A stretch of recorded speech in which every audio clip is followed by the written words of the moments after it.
తెలుగు రాష్ట్రాల వ్యాప్తంగా ఉన్న సంక్షిప్త వార్తలను ఇప్పుడు స్పీడ్ న్యూస్ లో చూద్దాం.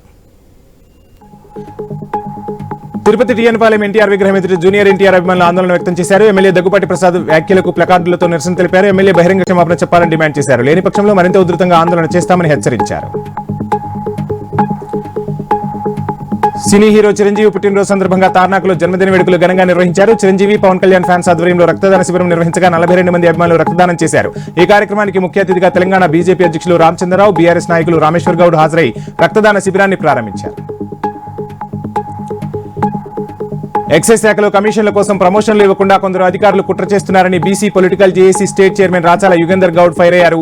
ప్రజాప్రభుత్వంలో అన్ని ప్రభుత్వ శాఖల ఉద్యోగులు ప్రమోషన్లు బదిలీలతో సంతోషంగా ఉంటే ఎక్సైజ్ శాఖ ఉద్యోగులు మాత్రం ప్రమోషన్లు బదిలీలు లేక తీవ్ర మనోవేదనకు గురవుతున్నారని తెలిపారు. భారతీయ జనతా పార్టీ బినామీగా ఎన్నికల కమిషన్ మారిందని, బీహార్లో ఓట్ల సవరణలో అనేక ఆక్రమణలు జరుగుతున్నాయని మాజీ కేంద్ర మంత్రి కిల్లి కృపారాణి ఆరోపించారు. విశాఖ ఆర్కే బీచ్ లో కాంగ్రెస్ కాగడాల ర్యాలీలో ఆమె పాల్గొన్నారు. స్వతంత్రంగా వ్యవహరించాల్సిన ఎన్నికల కమిషన్ భారతీయ జనతా పార్టీకి తొత్తుగా మారిందని తీవ్ర వ్యాఖ్యలు చేశారు.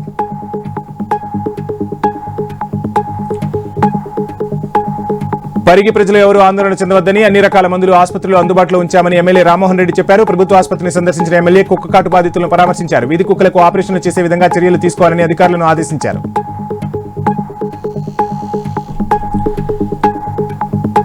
భారీ వర్షాల కారణంగా కౌలాస్ నాలాలో వరద నీరు ఉధృతంగా ప్రవహిస్తుంది. పరిస్థితిని తెలుసుకున్న జుక్కల్ ఎమ్మెల్యే లక్ష్మీకాంతరావు అర్ధరాత్రి వర్షంలో హుటాహుటిన ముంపు ప్రాంతాలకు వెళ్లారు. స్థానిక అధికారులను సమన్వయం చేసుకుని గ్రామ ప్రజలను అప్రమత్తం చేశారు. వెంటనే కౌలాస్ నాలా గేట్లు ఓపెన్ చేయించి నీటి విడుదలను ప్రారంభించారు. ప్రజల ప్రాణాలు, ఆస్తులకు హాని జరగకుండా ముందస్తు చర్యలు చేపట్టారు.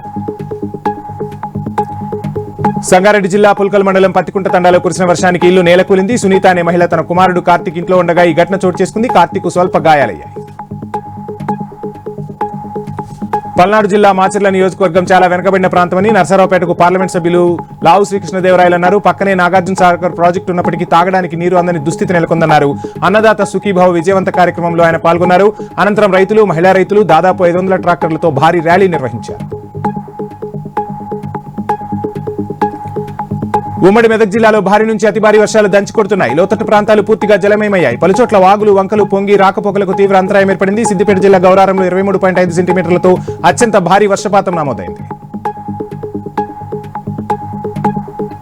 నెల్లూరు జిల్లా కొడవలూరు మండలం నాయుడుపాలెం జాతీయ రహదారిపై రోడ్డు ప్రమాదం చోటు చేసుకుంది. టిప్పర్ను వెనక నుండి టాటా ఏస్ వ్యాన్ ఢీకొట్టింది. 2 మృతి చెందగా 3కి తీవ్ర గాయాలయ్యాయి. క్షతగాత్రులను నెల్లూరు ప్రభుత్వ ఆసుపత్రికి తరలించారు. చెన్నై నుంచి కావలిలో పెళ్లికి వచ్చి తిరుగు ప్రయాణంలో ఈ ఘటన చోటు చేసుకుంది. అవినీతికి తావు లేకుండా రైతులకు సేవలందించాలని ప్రభుత్వ విప్ బొమ్మిడి నారాయణ పిలుపునిచ్చారు. పశ్చిమ గోదావరి జిల్లా కొప్పూరు సొసైటీ నూతన కమిటీ ప్రమాణ స్వీకారోత్సవానికి ఆయన ముఖ్య అతిథిగా హాజరయ్యారు. గత ప్రభుత్వ హయాంలో సొసైటీలో పెద్ద ఎత్తున అవినీతి జరిగిందని ఆరోపించారు. మెదక్ జిల్లాలో వర్షం దంచుకొడుతుంది. ఎడతెరిపి లేకుండా కురుస్తున్న వర్షాలకు వాగులు, వంకలు పొంగి పొర్లుతున్నాయి. చెరువులు మత్తడి పారుతున్నాయి. పోచారం డ్యాం పరవళ్లు తొక్కుతోంది. డ్యాం వద్ద సందర్శకుల సందడి నెలకొంది. గత కొన్ని రోజులుగా కురుస్తున్న వర్షాలకు వాగులు, వంకలు పొంగి పొర్లుతున్నాయి. ఈ నేపథ్యంలో ప్రకాశం జిల్లా పాకాల సముద్రం మత్స్యకారులు వేటను నిలిపివేశారు. వర్షాకాలం మాత్రం వేట సాగదని, దీంతో తాము అనేక ఇబ్బందులు ఎదుర్కొంటున్నామని వాపోయారు. నారాయణపేట జిల్లా ఉట్నూరులో భారీగా గంజాయిని పట్టుకున్నారు పోలీసులు. 2 వ్యక్తులను అదుపులోకి తీసుకున్నారు. వారి నుంచి 125 గ్రాముల గంజాయి స్వాధీనం చేసుకున్నారు. పోలీసులు కేసు నమోదు చేసి దర్యాప్తు చేపట్టారు.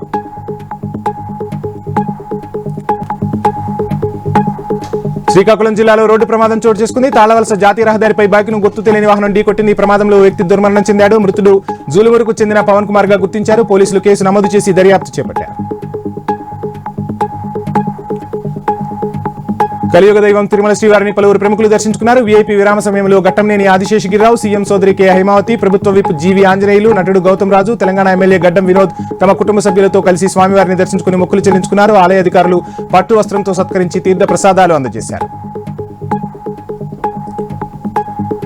వేములవాడ శ్రీ రాజరాజేశ్వర స్వామి ఆలయానికి భక్తులు పోటెత్తారు. ఆలయంలో అర్చకులు ప్రత్యేక పూజలు నిర్వహించారు. భక్తులు గంటల తరబడి కోడెముక్కు క్యూ లైన్ లో నిరీక్షించి తమ మొక్కులు చెల్లించుకున్నారు.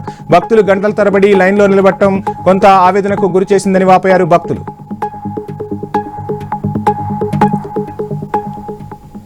శ్రావణ మాసం చివరి సోమవారం కావడంతో నిర్మల్ జిల్లా మాథల్లోని జటాశంకర్ ఆలయానికి భక్తులు పోటెత్తారు. శివయ్యను దర్శించుకుని ప్రత్యేక పూజలు నిర్వహించారు. భక్తుల శివనామ స్మరణతో ఆలయ ప్రాంతం మారుమోగింది.